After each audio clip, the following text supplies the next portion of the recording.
کوے کا ذکر کس کے ساتھ کیا رسول اللہ نے؟ بچھو کے ساتھ، چوہے کے ساتھ، سانپ کے ساتھ. تو اب اگر کوا حلال ہے تو پھر سانپ بھی حلال ہونا چاہیے. کوا حلال ہوا تو پھر بچھو بھی حلال ہونا چاہیے، پھر چوہا بھی حلال ہونا چاہیے. اور جب کوا کھانے پہ ثواب ہے تو یہ بھی بتا دیجئے چوہا کھانے پہ کتنا ثواب ہے. پھر یہ بھی بتا دیجئے صاحب سانپ کھانے پہ کتنا ثواب ہے.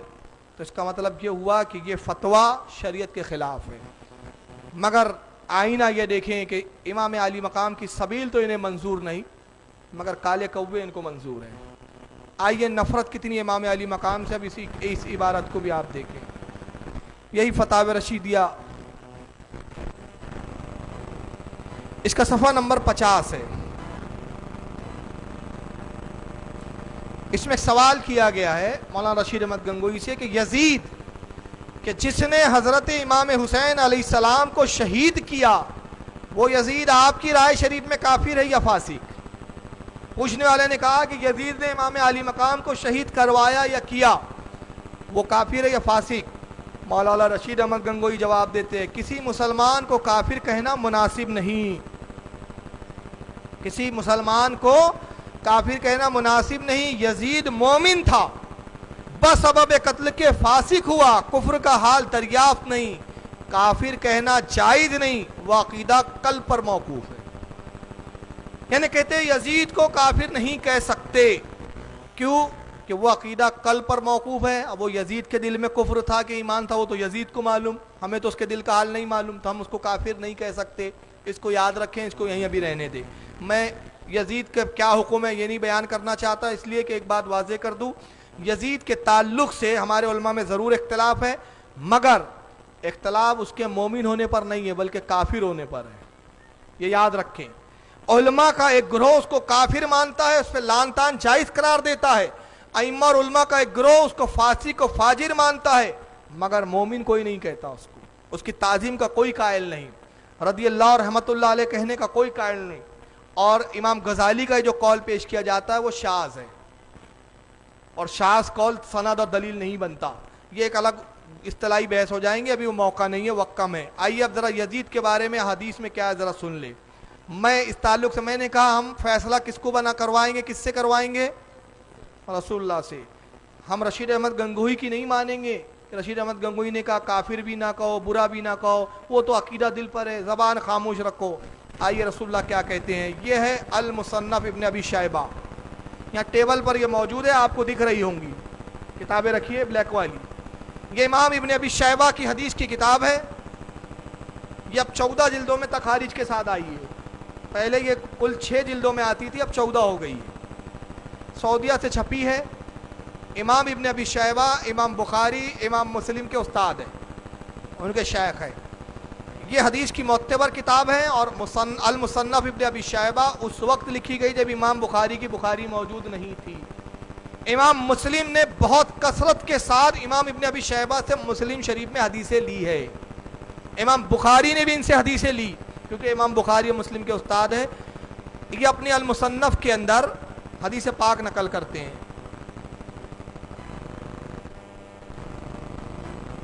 آئیے دیکھیں، اس کی جلد نمبر 19 ہے اور صفحہ نمبر 554، حدیث نمبر 37027. حضرت امام ابن ابی شیبہ سند بیان کرتے ہوئے کہتے ہیں حدثنا حوزہ ابن خلیفہ تھا، کہتے حدیث بیان کی حوزہ ابن خلیفہ نے عن عوفن، وہ روایت کرتے حضرت عوف سے، عن ابی خلدہ، وہ حضرت ابی خلدہ سے روایت کرتے، عن ابی عالیہ، وہ حضرت ابی عالیہ سے روایت کرتے، عن ابی ذر قال، وہ صحابی رسول حضرت ابو ذر سے یا ابی ذر سے روایت کرتے، قال سمیت رسول اللہ صلی اللہ علیہ وسلم، وہ کہتے اللہ کے نبی صلی اللہ علیہ وسلم نے ارشاد فرمایا. ابی ذر کہتے ہیں کہ اللہ کے نبی نے ارشاد فرمایا اول من یبدل سنتی رجل من بنو امیہ. اللہ کے نبی نے فرمایا لوگوں میری سنت کا سب سے پہلا بدلنے والا شخص جو میری سنت کو تبدیل کرے گا، میری سنت کو بدلے گا، وہ بنو امیہ کا ایک شخص ہوگا. کس قبیلے کا ہوگا؟ بنو امیہ کا. اور یزید بنو امیہ کا ہے. امام ابن ابی شیبہ آگے لکھتے ھذا اسناد حسن، اس کی سند حسن ہے، یعنی یہ حدیث ضعیف بھی نہیں ہے، یہ حدیث ضعیف نہیں ہے بلکہ کیا ہے، حسن ہے، اور حسن حدیث جو ہوتی ہے وہ قابل قبول ہے۔ اسی حدیث کو جو امام ابن ابی شیبہ نے لکھا، امام بہقی نے بھی دلائل النبوت کے اندر جلد نمبر 6 حدیث نمبر 466 پر لکھا۔ امام ابن عدی نے الکامل کے اندر جلد نمبر 3 حدیث نمبر 21024 پر لکھا۔ اسی حدیث کو امام ابن حجر عسقلانی نے، جو اسماء و رجال جرح و تعدیل کے بہت بڑے امام مانے جاتے ہیں، جن کو غیر مقلدین علماء دیوبند اور علماء اہل سنت سب مانتے ہیں، اپنی کتاب مطالب العالیہ حدیث نمبر 4462 میں، اور خود علماء غیر مقلدین کے مسلم بزرگ و پیشوا علامہ ابن کثیر نے البدایہ والنہایہ کے اندر جلد نمبر 8 صفحہ 231 پہ بھی نقل کیا۔ آئیے اب یہ بھی ایک اور حدیث دیکھیں، یہ ہے مسند ابی اعلیٰ، امام ابو یعلا کی یہ حدیث کی کتاب ہے المسند، یہ حدیث کی معتبر کتابوں میں شامل ہے، اس کی جلد نمبر 2 ہے، یہ چھپی بھی انہی کے یہاں سے، ہمارے یہاں سے نہیں، میں جتنی عربی کتابیں دکھا رہا ہوں کوئی بھی ہمارے یہاں سے نہیں چھپی، چھاپا سب انہی لوگوں نے۔ امام ابی یعلا اس کے لکھنے والے محدث اپنے زمانے کے، جلد نمبر 2 حدیث اس کی صفحہ نمبر 176 اور حدیث نمبر 871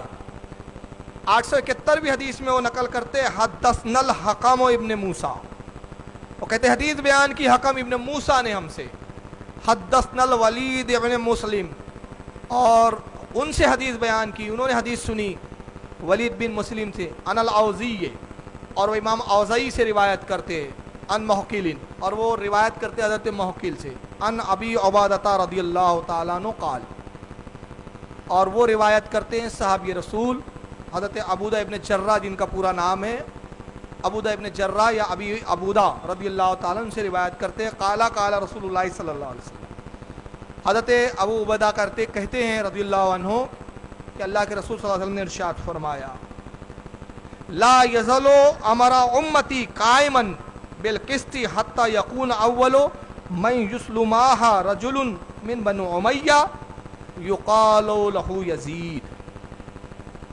اب دیکھیں یہ بڑی صریح حدیث ہے، اور امام ابو یعلا لکھتے ہیں رجالہ ثقات، اس کے رجال، اس کے راوی سب کے سب سچے ہیں۔ روایت کیا کرتے ہیں کہ اللہ کے رسول نے ارشاد فرمایا، لوگوں میری امت عدل و انصاف کے ساتھ قائم رہیں گی، لا یزل امر امتی قائما بالقسط، میری امت ہمیشہ ہمیشہ عدل کے ساتھ، انصاف کے ساتھ، اچھائی کے ساتھ قائم رہیں گی، حتیٰ یہاں تک کہ یقونا اولو، کہ سب سے پہلے میں یسلموہا رجول من بنو امیہ، بنو امیہ کا پہلا شخص ہوں گا، وہ شخص وہ ہوں گا بنو امیہ کا جو میری سنت میں تبدیلی لائیں گا، فتنے برپا کریں گا، اس میں جو ہے تغیرات لائیں گا، میری جو ہے اختلاف پیدا کریں گا، رخنہ اندازی ڈالیں گا، رکھنے پیدا کریں گا، اور وہ بنو امیہ کا شخص ہوں گا، یقال لہ یزید، اس کا نام یزید ہوگا۔ اللہ کے رسول نے نام کے ساتھ یہ حدیث بیان کی۔ اب بتائیے، اللہ کے نبی کہہ رہے ہیں وہ میری سنت کا بدلنے والا، وہ میری سنت میں رخنہ اندازی ڈالنے والا، میری امت کے عدل و انصاف کو ختم کرنے والا، مولانا رشید احمد گنگوہی کے نزدیک اس کو برا کہنا جائز نہیں۔ تو اب ان کا فتویٰ مانے کہ رسول کا فتویٰ مانے؟ اسی حدیث کو اور کن کن لوگوں نے لکھا؟ امام ابن ابی شیبہ کے علاوہ، امام دیلمی کے علاوہ، کیا نام ہے ان کا، امام ابو یعلا سے میں نے بتایا، امام دیلمی نے بھی مسند الفردوس جلد 5 صفحہ 52 پہ لکھا، البزار میں امام البزار نے المصنف کے اندر جلد نمبر 1 صفحہ 1619 پر، الصواعق المحرقہ میں امام ابن حجر الحیتمی المکی الشافعی، انہوں نے صفحہ 314 پر، مجمع الزوائد میں امام حیثمی نے جلد نمبر 5 صفحہ 241 پر، امام ابن حجر عسقلانی نے لسان المیزان کے اندر جلد نمبر 8 صفحہ 507 حدیث نمبر 8594، علامہ ابن کثیر نے البدایہ والنہایہ جلد 8 صفحہ 231 پہ لکھا۔ اب ایک ان کے سب کے نزدیک مسلم بزرگ ہے، خاص طور سے علماء دیوبند اور علماء غیر مقلدین ان کو بہت مانتے، یہ ہے شاہ ولی اللہ محدث دہلوی کی کتاب۔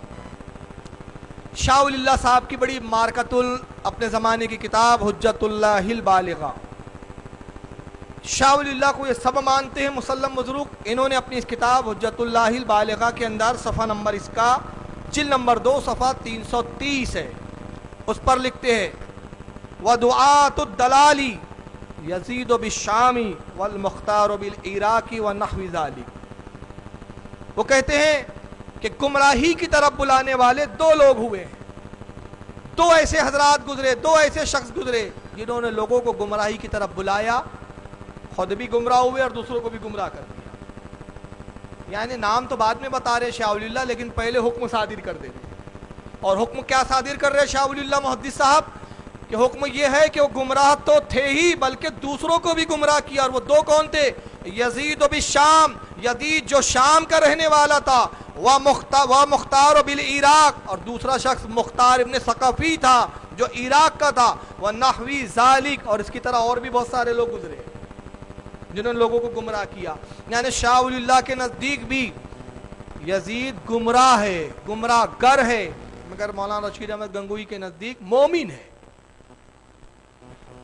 آئیے